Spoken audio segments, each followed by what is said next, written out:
अहिल्यानगर जिल्ह्यातील नेवासा तालुक्यातील वांजोडी येथील 65 वर्षीय विधवा शेतकरी महिला पुष्पा श्याम जमदाडे यांनी आर्थिक अडचणी, जमीन जप्तीची कारवाई आणि कथित मानसिक छळाला कंटाळून जिल्हा उपनिबंधक कार्यालयासमोर आत्मदहनाचा प्रयत्न केल्याची घटना घडली।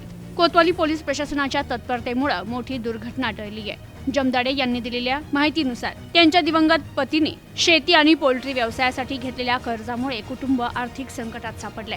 व्यवसायातील तोटा, कोविड काळातील अडचणी आणि वाढत्या व्याजाच्या मागण्यांमुळे परिस्थिती गंभीर बनली। श्री स्वामी समर्थ पतसंस्थेकडून जमीन जप्तीची कारवाई करण्यात आल्याने कुटुंब भूमिहीन होण्याच्या उंबरठ्यावर पोहोचल्याचा आरोप त्यांनी केला।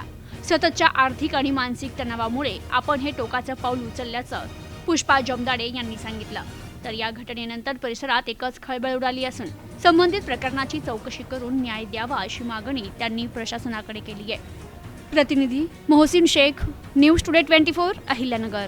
मी नितीन जमदाडे, राहणार प्रॉपर वांजोळी, गाव तसं आमचं सोनई, राहणार सोनई तालुका नेवासा जिल्हा अहमदनगर। पण शेती व्यवसायासाठी आमची वांजोळीला शेती, तर शेती असल्यामुळे तिथं शेती व्यवसाय करण्यासाठी आईवडील तिथं गेल्या 33 वर्षापासून आईवडिलाचं वांजोळीला वास्तव्य। त्याबरोबरच वांजोळीला वास्तव्य असतानाच आम्हाला तिथं 12 महिने शेती नसल्यामुळे, पाणी पुरवठा नसल्यामुळे आम्ही रोजगारासाठी दोघं भाऊ नगर येथे स्थलांतर झालो। नगरमध्ये आम्ही चेतना कॉलनी यामध्ये इथं राहतो। आता पुन्हा एकदा एक शेतकरी कुटुंब आहे ना आत्महत्या करणार आहे। त्याच मागचं कारण मी तुम्हाला सांगतो, कारण श्री स्वामी समर्थ पतसंस्था यांनी आमच्यावर आज ना फाशी घ्यायची वेळ आणलेली।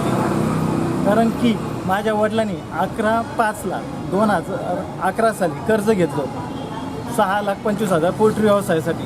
आणि ते कर्ज घेतल्यामुळे पोल्ट्री व्यवसाय तिने बांधला, पोल्ट्रीचे पिल्ला पण टाकले, पोल्ट्री व्यवसाय सुरळीत चालायला सुरुवात झाली। परंतु सुरळीत चालत असताना थोडेसे अडचण आली। माझ्या वडिलांचा चालता एकदा ॲक्सिडेंट झाला। त्या ॲक्सिडेंटमध्ये त्यांचा पाय मोडल्यामुळे त्यांना काही स्वामी समर्थाला काही रेग्युलर हप्ते देता आले नाही। पण पाय नीट झाल्यानंतर जसं त्यांनी पोल्ट्री फार्म परत चालू केला, तर त्यांनी जसे पैसे आले तसे त्यांनी वेळोवेळी हप्ते भरले। तर त्यांनी कधी 50,000 भरले, कधी 10,000 भरले, कधी 20,000 भरले, कधी 51,000 भरले। असे त्यांनी जवळजवळ 6.25 लाखापैकी 3,23,000 रुपये पतसंस्थेला दिलेले।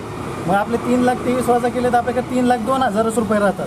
पण तरीही पतसंस्थेने काय केलं, ज्यावेळेस माझे वडील पुढचे, कारण काय आलं त्याच्यानंतर कोविडचा काळ आला। कोविडच्या काळामध्ये काय आलं, आमचं पोल्ट्री फार्म हा व्यवसाय आहे ना पूर्ण अक्षरशः डब घ्यायला गेला। कारण ते चिकनगुन्या एखादी कोंबडीचा आजार आला, त्या आजारमध्ये आमच्या कोंबड्या मेल्या।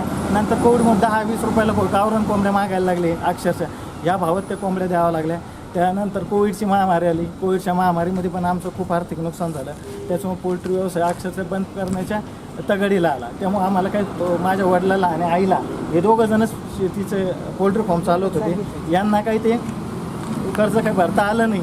मग त्यांनी काय केलं की पतसंस्थेतून वेळोवेळी जे कर्ज भरलं होतं त्यांनी कानोसा घेतला। पण पतसंस्थेने काय केलं माहिती, त्याच्या अगेन्स्ट नाही का माझ्या वडिलांवर खोटे केस टाकून दिले, चेक बाउन्सची केस टाकून दिली।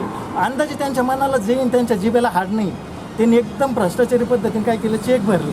आणि ते चेक भरून काय केलं की त्यांच्यावर चेक बाउन्सची केस टाकली। चेक बाउन्सची केस टाकली आणि वडिलांनी वकील हायर केला असताना ते चेक बाउन्समध्ये उलझन